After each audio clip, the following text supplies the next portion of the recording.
Price Lord. ஆண்டவரும் இரட்சகருமாகிய இயேசு கிறிஸ்துவனுடைய விலையேறப்பெற்ற நாமத்தில் உங்கள் ஒவ்வொருவருக்கும் என்னோட அன்பான வாழ்த்துக்கள். மீண்டுமாக கர்த்தருடைய வார்த்தை மூலமாய் உங்களோடு தொடர்பு கொள்வதில் மிகுந்த மகிழ்ச்சி அடைகிறேன். தேவன் மிகவும் நல்லவராய் இருக்கிறார். அவருடைய கிருபைகள் மாறாதவைகளாய் இருக்கிறது. அவருடைய பரிசுத்த நாமம் மகிமைப்படட்டும். இப்பொழுதும் ஒரு சிறிய பாடலை பாடி தொடர்ந்து நாம் கர்த்தருடைய வார்த்தையை தியானிக்கலாம். ஒரு வார்த்தை சொல்லும் கர்த்தாவே, எங்கள் வாழ்க்கையெல்லாம் செழிப்பாகுமே. ஒரு வார்த்தை சொல்லும் கர்த்தாவே,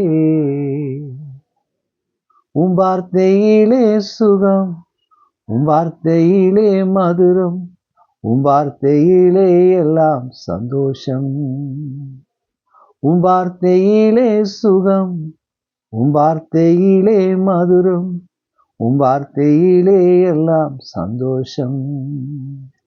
ஒரு வார்த்தை சொல்லும் கர்த்தாவே. ஆமென். அவருடைய ஒரு வார்த்தை போதும். மரித்தவன் எழும்ப முடியும். அவருடைய ஒரு வார்த்தை போதும். தூரத்தில் இருந்ததான 100க்கு அதிபதியின் வேலைக்காரன் சுகமடைய முடியும். ஒரு வார்த்தை போதும். குருடன், பிறவி குருடன் பார்வை அடைய முடியும். இன்றைக்கும் அவருடைய வார்த்தை உங்களை சந்திக்கக்கூடியதாய் இருக்கட்டும். நம்முடைய தியானத்துக்காய் தெரிந்து கொள்ளப்பட்ட வேத பகுதி யோபுவின் புஸ்தகம் 9ஆம் அதிகாரம் 10வது வசனத்தை உங்களுக்காய் வாசிக்கிறேன். யோபு 9:10. எல்லாருக்கும் மனப்பாடமா தெரியல? சொல்றீங்களா? ஆராய்ந்து முடியாத பெரிய காரியங்களையும் எண்ணி முடியாத அதிசயங்களையும் அவர் செய்கிறார். ஆராய்ந்து முடியாத பெரிய காரியங்களையும் எண்ணி முடியாத அதிசயங்களையும் அவர் செய்கிறார். இதை என்னுடைய வாழ்க்கையில நான் அனுபவித்தேன். ஒரு சாட்சியோடு உங்களுக்கு நான் பகிர்ந்து கொள்ள விரும்புகிறேன். நான் நினைக்கின்றேன் 2005 என்னுடைய ஸ்பைனல் கார்டிலே ஒரு மேஜர் சர்ஜரி பண்ணினார்கள். இந்த ஸ்பைனல் கார்டிலே ஒரு growth, ஒரு வேரை போல L4 L5 அந்த 2 இதுகளுக்குள்ளாக ஒரு வேர் போல அது பரவி இருந்தது. அது நிமித்தம் என்னுடைய கால்களில் படுக்கும்போது பயங்கர வேதனை. நீண்ட நேரம் அமர்ந்திருந்தால் என்னுடைய இடுப்புக்கு கீழாக கால்கள் முழுவதும் பயங்கர வேதனை உண்டாகும். ஆகினாலே அதை நீண்ட நாட்களுக்கு பிறகு கண்டுபிடித்தார்கள். அந்த சர்ஜரி பண்ணுவதற்கு நீண்ட நேரமாகும் என்று சொல்லி என்னை அட்மிட் பண்ணியிருந்தார்கள். சிஎம்சியில் தான். அங்கே நான் பணிபுரிந்து கொண்டிருந்தபடினாலே வார்டிலே இருந்த நேரத்தில் அடுத்த நாள் சர்ஜரி. அதுக்கு முந்தின நாள் அந்த சீனியர் டாக்டர்ஸ் எல்லா ரவுண்ட்ஸ் வந்துட்டு என் கூட பேசிட்டு இருந்தாங்க. ஏன்னா நான் சிஎம்சி டைரக்டரேட்டில் ஒர்க் பண்ணனால அந்த டாக்டர்ஸ் எல்லாம் நல்ல பழக்கமாக இருந்தனால என்னோடு அந்த சர்ஜரிக்குரியதான இந்த சர்ஜரிக்கு பிறகு நடக்கக்கூடிய காரியங்கள், சைட் எஃபெக்ட் என்று சொல்வார்களே, அதையெல்லாம் சொல்லி கொண்டிருந்தார்கள். அவர்கள் சொல்லி கொண்டிருக்கும் போதே நான் சிரித்து கொண்டே இருந்தேன். அவர்கள் என்ன சொல்லி கொண்டிருந்தார்கள் என்றால், இந்த சர்ஜரிக்கு பிறகு ஒருவேளை உங்களுடைய கால் செயலிழக்கலாம், கிட்னி ஃபெயிலியர் ஆக போறதுக்கு வாய்ப்பு இருக்கிறது. இப்படி பல சைடு எஃபெக்ட்ஸ்களை குறித்து அவர் சொல்லிக்கொண்டே இருந்தார்கள். நானும் மௌனமாக அதை கேட்டுக்கொண்டே சிரித்து கொண்டே இருந்தேன்.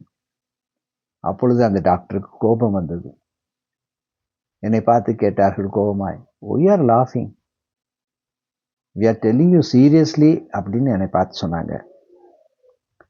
அப்போ நான் அவரை பார்த்து சொன்னேன், "Thank you sir, but I know my God will do best for me" என்று சொன்னேன். என்னுடைய தேவன் எனக்கு நலமானதை மாத்திரமே செய்வார் என்று நான் சொன்னேன்.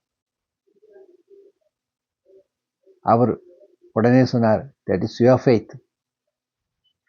நாங்கள் என்ன சொல்லணுமோ அதை சொல்லிட்டோம்" அப்படின்ட்டு போயிட்டார் கோபமா. அடுத்த நாள் சர்ஜரி, நீண்ட மணி நேரங்கள்.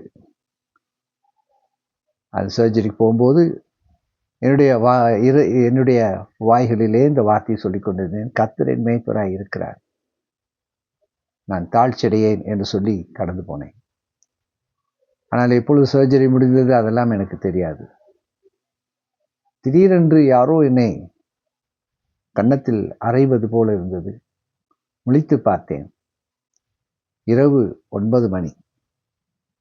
எனக்கு அருகில் நின்றிருந்த டாக்டர், "அன்பு, வார்டுக்கு போகணுமா? நீ யூரின் பாஸ் பண்ணினா வார்டுக்கு போகலாம்." நான் முழித்த போது நான் பார்த்த என்னுடைய காரியங்கள் என்ன நடந்ததுன்னா, இந்த 2 கால்களையும் நான் அசைத்து கொண்டே இருந்தேன். அடுத்து அவர் கேட்டார், "யூரின் பாஸ் பண்ணினா வார்டுக்கு போகலாம்." உடனே நான் சொன்னேன், "யூரின் பாஸ் பண்ண போகிறேன், எனக்கு வேணும், பெட் பேன் கொடுங்க." என்ன கர்த்தருடைய பிள்ளைகளே, தேவன் எப்பொழுதும் நம்முடைய வாழ்க்கையில ஆராய்ந்து முடியாத காரியங்களை செய்கிறவர். அல்லேலூயா. ஒருவேளை மருத்துவர்கள் பல காரியத்தை உங்களுக்கு சொல்லி இருக்கலாம். ஆனால் உங்களுக்கும் எனக்கும் என்ன பெஸ்டோ அதைத்தான் தேவன் செய்வார். இன்றைக்கும் வரைக்கும் அந்த சர்ஜரி நடந்ததுக்கான ஒரு அடையாளமே இல்லாத அளவுக்கு என்னுடைய வேகமான நடைகளும் வேகமான ஓட்டங்களும் தேவனுக்கு செய்கிற பணிகளும் தொடர்ந்து கொண்டிருக்கிறது. அல்லேலூயா, அல்லேலூயா. கடந்த வாரத்தில் நான் சொன்னேனே, என்னுடைய கால், இடது கால் தொடை எலும்பு 2ஆய் கரும்பை வெட்டுவது போல துண்டானது என்று சொல்லி, அப்பொழுது கூட எனக்கு இந்த ஸ்பைனல் கார்டு ப்ராப்ளம் ஒன்றுமே வரவில்லை.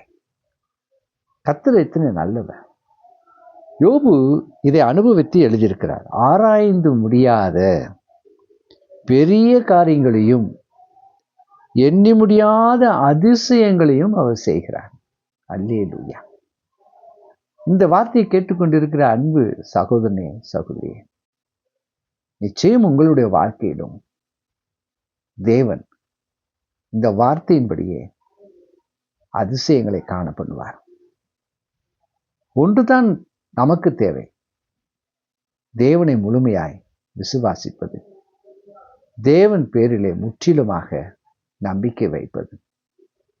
கொஞ்சமல்ல, 100% அவர் பட்சத்தில் நாம் விசுவாசம் கொள்ளும்போது தேவன் நிச்சயமாய் நிச்சயமாய் ஆராய்ந்து முடியாத காரியங்களையும் அதிசயங்களையும் உங்களுக்கும் எனக்கும் நிச்சயம் செய்வார்.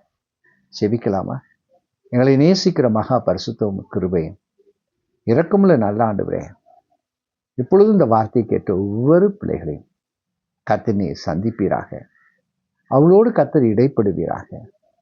தேவனுடைய வல்லமை அவருடைய வாழ்க்கையில, அவருடைய குடும்பத்தில், வேலை ஸ்தலத்தில் அற்புதமாய் காரியங்களை வெளிப்படுத்தும்படியாய் ஜெபிக்கிறோம். நாங்கள் வாசித்த இந்த வசனத்தின்படியே ஆராய்ந்து முடியாத பெரிய காரியங்கள், எண்ணி முடியாத அதிசயங்களையும் ஆண்டவரே இந்த வார்த்தையை கேட்கிற ஒவ்வொரு பிள்ளைகளுடைய வாழ்க்கையிலும் நடக்கட்டும். இயேசுவின் நாமத்திலே ஜெபிக்கிறேன் ஜீவனுள்ள நல்ல பிதாவே.